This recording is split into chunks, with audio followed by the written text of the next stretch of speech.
Olá! Como o Espiritismo nos ajuda a entender o mundo de hoje? É isso que o nosso programa se propõe a mostrar em conversa com estudiosos do Espiritismo. E o tema do nosso programa de hoje é Conversando com os Espíritos, a comunicação com o mundo espiritual. Prepare-se, Entre Dois Mundos está começando agora.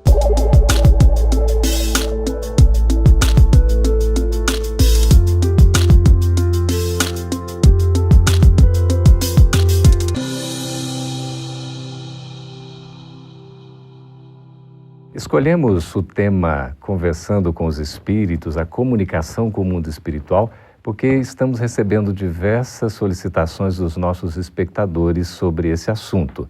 E para tratar deste tema, estamos recebendo aqui em nossos estúdios na FEB TV em Brasília, Fátima Guimarães e Jacobson Trovão.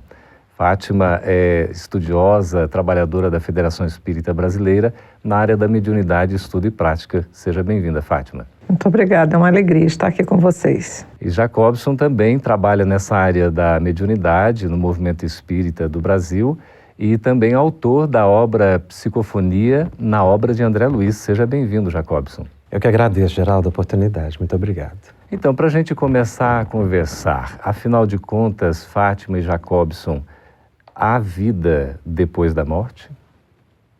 Essa certeza nós temos desde que habitamos a Terra, né? Desde os povos mais antigos, que nós sentíamos a presença. Então já vem em nossos corações, já é inata em todo ser humano. Mas a cada dia mais, através da doutrina espírita, isso deixa de ser um fato sobrenatural para se tornar uma verdade. Porque nós vamos, através do conhecimento, dos fatos, deste contato cada vez mais próximo e mais facilmente percebido, sentindo a presença.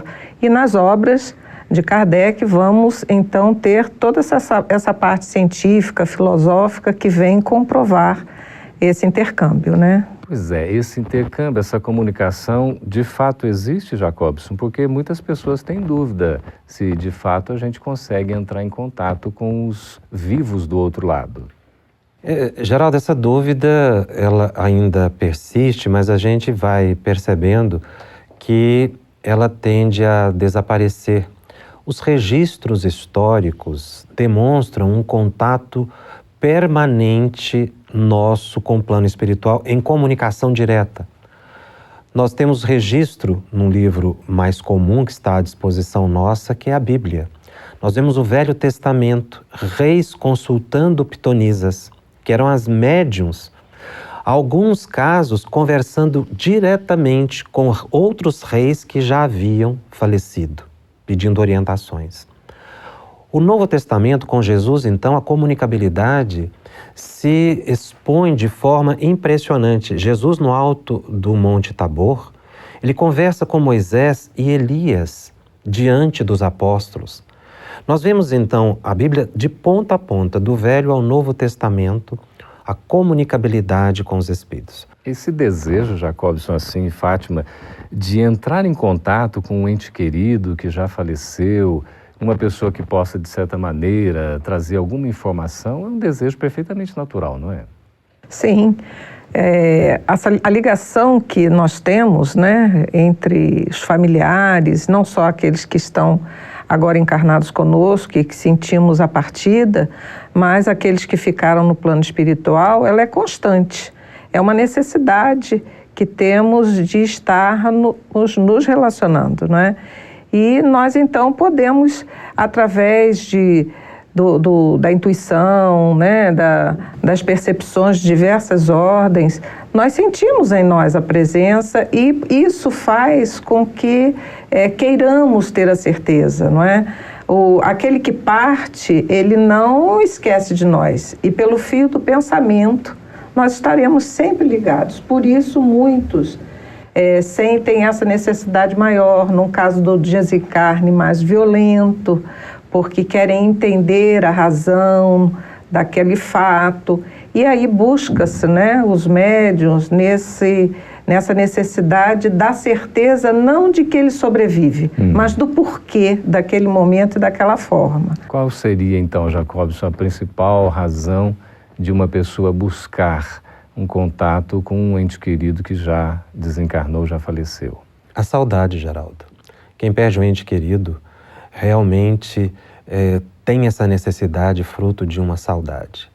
E essa saudade chega a tal ponto que as pessoas muitas vezes se aventuram e se arriscam, esquecendo que aqueles que partiram também querem conversar conosco.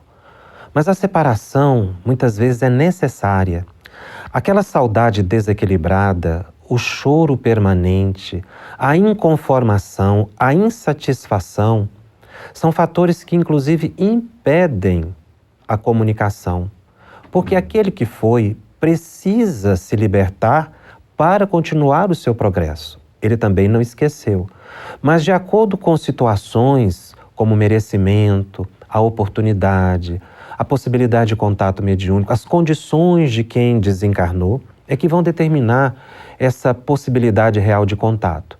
Nós estamos continuamente em contato com os nossos entes queridos, mas não podemos transformar esse desejo, essa saudade, em algo que nos desequilibre e desequilibre aquele que foi. E será que a gente não está causando assim, Fátima, uma espécie de dependência com relação a essa comunicação? Ficar aguardando, por exemplo, um comunicado, uma mensagem que vai nos trazer um esclarecimento, um alento, enfim, mas a gente fica, parece que naquela dependência, enquanto isso não chegar, eu não posso tocar minha vida do lado de cá? Isso realmente é o que nós observamos, não é? E não traz nenhum benefício, nem ao encarnado e nem àquele que se foi. Porque aquele que se foi precisa dar continuidade às suas tarefas, se restabelecer, né, no plano espiritual, se reencontrar com aqueles que o aguardam. E é necessário, então, que os daqui se conformem, que o dia que for, né, adequado, se for necessário, de alguma forma o plano espiritual encontrará os meios de trazer a notícia tão aguardada. E a pessoa assim, que deseja receber esse contato, tem alguma preparação especial, específica que ela possa fazer? Olha, pedir a Deus com sinceridade que Ele permita esse contato, tendo a certeza que todos nós somos filhos de Deus e não estamos desamparados. Existem pessoas que ficam muito preocupadas. Alguns chegam a pensar que, será que o meu familiar que desencarnou está com fome, está com frio? Pessoas lembram dela no sepulcro, não é? Imaginando que elas estão ali desconfortadas. Então é preciso tirar essa imagem da mente para ver a pessoa de forma equilibrada. E esse meu pensamento positivo, ela vai receber em forma de oração. E se Deus permitir, o contato acontecerá. Muitas vezes não através de médiuns, mas através de sonhos, das visitas espirituais, que são muito comuns. E muitas vezes mais autênticas do que através de uma mediunidade. O sonho é uma das possibilidades de comunicação com aqueles nossos entes queridos, então. Com certeza. Só segura um momentinho, Fátima e Jacobson, nós vamos para um breve intervalo e vamos continuar conversando sobre essa questão do sonho. O sonho, uma possibilidade da gente entrar em contato com aqueles que nos são entes queridos, os nossos familiares, dos quais a gente se lembra com tanta saudade. E você, costuma ter sonhos? Como você entende os sonhos na sua vida? A gente volta daqui a pouquinho.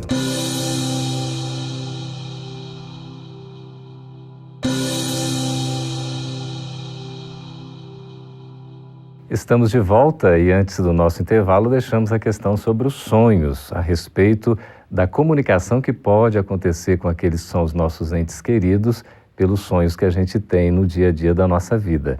Fátima e Jacobson, como é que funciona o sonho nessa comunicação com os entes queridos que já partiram para o plano espiritual? Quando nós dormimos, nós nos libertamos do corpo naturalmente, porque não estamos presos ao corpo físico como se estivéssemos numa prisão. A alma se desprende com muita naturalidade e, se afastando do corpo, nós estamos onde? No mundo espiritual e vamos encontrar encarnados e desencarnados de nossa afinidade, de nosso interesse. Então, o que ocorre é que às vezes a gente não se lembra, porque o cérebro espiritual, o cérebro da alma, digamos assim, tem uma capacidade de percepção muito maior do que o cérebro orgânico. Então, quando nós voltamos ao corpo e acordamos, aquelas imagens ficam fragmentadas e ainda misturadas com a química cerebral, com os impulsos orgânicos, com imagens que a gente viu durante o dia, que nos impressionaram, que ficaram registrados no nosso cérebro. É uma lembrança parcial, né, Jacobson? A lembrança, ela é parcial. Ela pode ser mais concreta dependendo da necessidade e do merecimento da pessoa, a benefício. O que não se deve, Geraldo, é ter um anseio, o desespero do encontro. Chorar demais, evocar, isso atrapalha. Mas na noite, os contatos acontecem. Por isso que é importante essa preparação para o sono, né? Através de um recolhimento, de uma prece, não é? No silêncio, numa leitura de uma página do Evangelho, não é, Fátima? Isso é o que nós temos que ter como um hábito. Da mesma forma, quando acordamos, fazemos a higiene, na hora das refeições. Esse é o cuidado maior do nosso espírito, da nossa alma. A oração, antes de dormir e ao acordar. Antes de dormir, para que possamos, através de uma leitura, que já se inicia, né, o processo da oração na própria leitura edificante. Já começamos a sintonizar, a criar um ambiente favorável para que nos desliguemos das dificuldades do dia a dia e possamos realmente encontrar aqueles a quem desejamos conversar, mas termos a certeza, guardar no nosso coração, que nem sempre isso será possível. Eles têm outros afazeres, né? Às vezes não estão em condições, e aguardarmos que através da oração sempre receberemos a notícia necessária, né? Ou o encontro que tanto desejamos. Essa questão da mediunidade desperta muito interesse em nós, porque também ainda gera um certo temor, um certo medo, até pelo desconhecimento. Filmes, por exemplo, como O Sexto Sentido, Os Outros, né, foram nos trazendo essa abordagem da comunicação entre os dois mundos. A mediunidade, ela pode ser desenvolvida? Como é que é isso, Jacobson? A primeira questão é entender o que é a mediunidade. Mediunidade, segundo Allan Kardec, é uma faculdade. Isso ele coloca no Livro dos Médiuns. 100 anos depois da publicação de O Livro dos Médiuns, Chico Xavier recebe um livro que homenageia o centenário dessa importante obra básica, que é o livro Seara dos Médiuns. E Emmanuel retoma a discussão da questão faculdade, ele chama de sentido, colocando o sentido mediúnico ao lado dos demais sentidos que nós utilizamos. Então é algo natural. A mediunidade é natural. E você me perguntou se é desenvolvível. Quando a gente lê, nós estamos desenvolvendo, não é, a nossa capacidade intelectiva. Quem trabalha com degustação desenvolve o paladar. Então, a utilização da mediunidade faz com que ela amplie-se a possibilidade de percepção do mundo espiritual. Quer dizer que a gente vai trabalhando esse desenvolvimento num processo de educação até mesmo, né, dessa faculdade, e a gente tem essas diversas, digamos assim, modalidades mediúnicas, né, como é o caso da psicografia, talvez seja que a mais passiva, digamos, como o próprio Allan Kardec fala no Livro dos Médiuns, né, do desenvolvimento pelo exercício. Sim, mas para aquele a gente tem que deixar bem claro, para aquele que já possui, né, porque médiuns todos nós somos, mas alguns de nós vêm com a possibilidade do trabalho mais efetivo, que Ivone Pereira chamava da mediunidade produtiva. Então, nesses, as pessoas, aqueles que já sentem, eles conseguem melhorar cada vez mais esse sentido, como nos fala Jacobson, ou esta faculdade, através do exercício. Mas o exercício somente não basta. Há necessidade de conhecer como funciona. Porque tudo aquilo que conhecemos, utilizamos melhor, qualquer coisa em nossa vida, né? Aí entra o estudo. Entra o estudo. É conhecer como se passa, por que se passa, qual é a forma que isso acontece, como os espíritos atuam sobre nós, e aí nós vamos nos tornando instrumentos mais afiados, como nos fala Emmanuel, para a tarefa. Um dos instrumentos mais afiados, Jacobson, que a gente conhece da mediunidade é o grande exemplo de Chico Xavier. O Chico Xavier tinha uma mediunidade produtiva, um fenômeno único, né, na história da humanidade. Eu gostaria de retomar um pouquinho a questão do desenvolvimento que você colocou, porque a gente tem contato com inúmeras pessoas e vemos algumas que têm muita vontade de psicografar. Existem pessoas que têm vontade de incorporar, têm esse desejo. E a faculdade mediúnica, ela não pode ser fruto de uma tentativa sem que haja um compromisso. Não se deve forçar o desenvolvimento da mediunidade. Então, se a pessoa percebe em si sinais e sintomas da mediunidade, como sonhos contínuos, sentir a presença das entidades, ver o impulso para escrever, você já começa a verificar que possivelmente essa pessoa teria um compromisso com o trabalho na mediunidade. Mas forçar o desenvolvimento, uma vez que todos somos médiuns, gera uma perturbação e um desequilíbrio. A mediunidade comum que todo mundo tem é a intuição. Intuição é desenvolvível perfeitamente, na medida que você lê, que você busca ter sabedoria na vida, busca ter equilíbrio, você vai se tornando intuitivo. Mãe, por exemplo. A mãe é altamente intuitiva.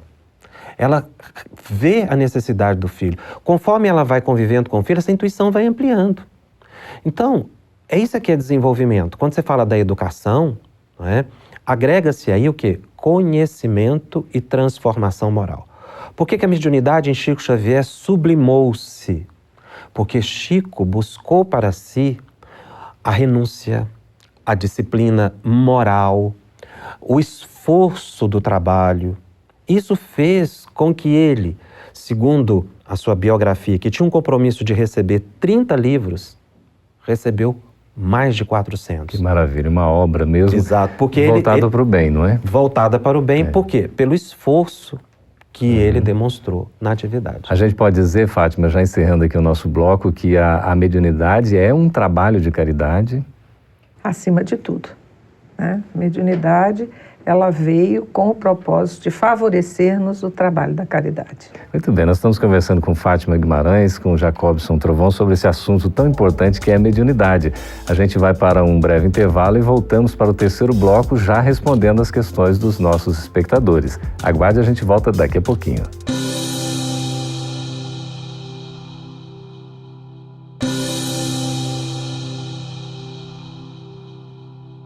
Estamos de volta agora para responder as perguntas dos nossos espectadores e vamos aqui já para a primeira delas, Fátima e Jacobson. É a Michele Ramos de Campo Grande, no Mato Grosso do Sul. Ela pergunta o seguinte: um ente querido desencarnado somente consegue enviar uma mensagem psicografada quando compreende que já morreu? Existem situações em que aquela pessoa que desencarnou, não sabendo que desencarnou, mas em função do merecimento da família, pode trazer notícia. Como? Aí um espírito intermedia as informações. Diz como ele está, em que circunstâncias, não é? Para consolar a família. Não seria ele diretamente? Não seria ele diretamente, porque ele não tem condições para isso, mas a informação ela é possível. Perfeito. Ok. Fátima, aqui é o José Nunes da Silva, Vespasiano, Minas Gerais. O meu saudoso e inesquecível filho suicidou-se em 2013 e até hoje não me conformo. Todas as noites eu peço a Deus que ele venha me ver. Será possível? Estou com 72 anos e não tenho mais alegrias. O que fazer? É a aceitação, a resignação diante do fato, não é? Nós sabemos que a pessoa, o espírito, que resolve partir antecipadamente, ainda mais, né, provocando a sua própria morte, ele não encontra facilidades no plano espiritual. Mas nós temos que lembrar que jamais a proteção lhe falta. A espiritualidade superior, aqueles que o amam, o acompanham para o auxiliar. E a nossa tristeza e ficar chamando por ele não ajuda, só contribui para que ele se mantenha cada vez mais preso à matéria.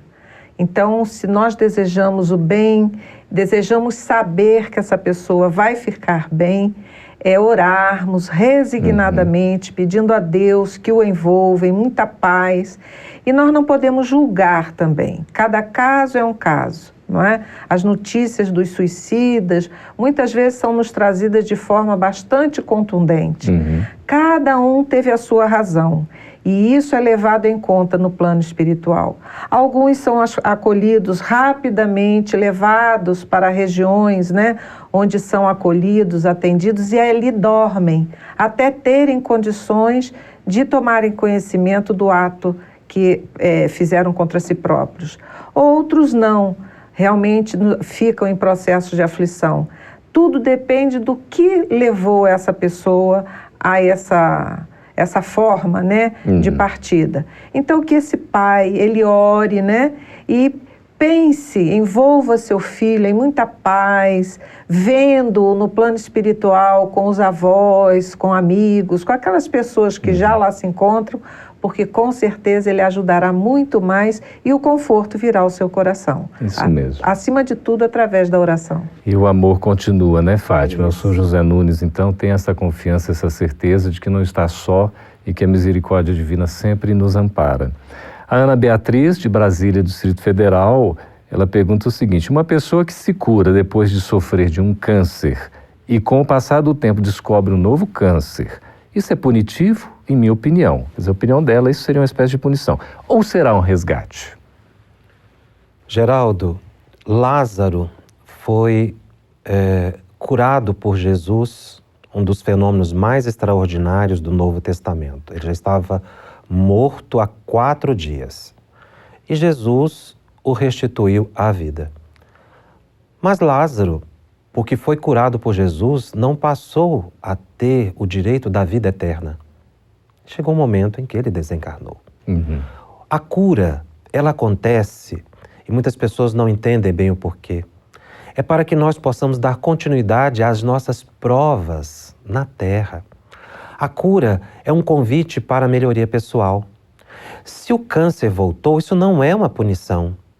É um processo natural de resgate, de provas e de expiações a benefício das pessoas. Então, se a pessoa vem a desencarnar, naquele período de cura de um episódio e a doença que veio muitas vezes fatal depois, foi exatamente o tempo de transformação moral que essa pessoa precisou. E muitas vezes isso acontece depois de uma doença grave, uma reavaliação da vida e um realinhamento de caminhos, para que depois ela volte para o mundo espiritual com maior equilíbrio. A doença é sempre uma bênção, a cura uma oportunidade de transformação moral. Que maravilha, Jacobson. Agora é a Svami de Almeida, Dores de Ganhães, em Minas Gerais, Fátima. Ela pergunta o seguinte: todo desencarnado, com exceção dos que vêm em missão, vão primeiro para o umbral? Essa é uma questão que, depois do livro André Luiz, né, Nosso Lar, ficou com um entendimento assim um pouco confuso, né? Umbral, na realidade, é a soleira da porta, é a passagem, né? É a abertura de entrada. Então, nós podemos ficar parados na porta, indecisos se vamos ou não entrar no recinto ou retornarmos. No caso da morte, esse umbral ali, o André Luiz nos mostra que aqueles com medo ou porque a consciência culpada, né, ainda lhes prendem, né, a terra, eles se mantêm nessa passagem. Mas, obrigatoriamente, todos nós vamos passar pelo umbral. Ficar lá é uma opção de cada um, não é? Ou essa passagem bem breve, ou às vezes, né? Isso. Apenas assim um relance, não é, Exatamente. O umbral envolve o planeta. Essa palavra, ela designa um espaço. Então, existem regiões mais densas e menos densas que envolvem o planeta. Nosso lar, por exemplo, está na região do umbral, numa faixa mais amena, digamos assim, de vibrações, embora densas. Então, todos nós vamos passar pelo umbral, não tem como, porque é uma passagem, um caminho. Como Fátima realmente disse, o problema é a pessoa querer ficar lá. E como é que a gente quer ficar? Pelo nosso comportamento. O desequilíbrio é que nos determina. Aliás, André Luiz diz que se a gente quer avaliar como estaremos depois da morte ou desencarnação, basta avaliarmos nossa vida atual. E a gente vai saber muito bem para onde vai. E nós temos a oportunidade de fazer isso desde agora, né? Isso que é interessante, com essas reflexões, com esses conhecimentos, né? Por isso que é tão importante a doutrina espírita nos alertando acerca dessas questões, né, de nós sermos, ou pelo menos tentarmos sermos homens de bem, não é? Conquistarmos virtudes. Quer dizer que essa passagem que seja breve possível como realmente uma entrada, mas a gente vai ter, no fundo, a consequência dos nossos méritos, não é isso? É isso mesmo. É como vivemos, é como nos encontraremos do lado de lá. Não nos tornamos santos simplesmente porque alguém orou por nós e desencarnamos, né? Então, como o Jacobson ressaltou, a nossa vida, a nossa transformação hoje fará o que nós vamos encontrar, nos dará o que vamos encontrar do lado de lá, não é? Pois é, nós conversamos aqui com Fátima Guimarães, com o Jacobson Trovão, a quem a gente agradece a presença aqui no programa Entre Dois Mundos. Muito obrigado. Obrigada a você. Muito obrigado. Agradeço também a participação dos nossos espectadores que nos escreveram. Convidamos a vocês que têm as suas dúvidas, sugestões, também podem nos escrever. Aí o nosso endereço está no vídeo. Pode entrar em contato com entredoismundos@febtv.com.br. Nós vamos estar à disposição no que for possível a gente atender todos vocês. Também solicitamos que assinem o nosso canal aí no YouTube, Gotas de Luz. Um abraço a todos. Até mais.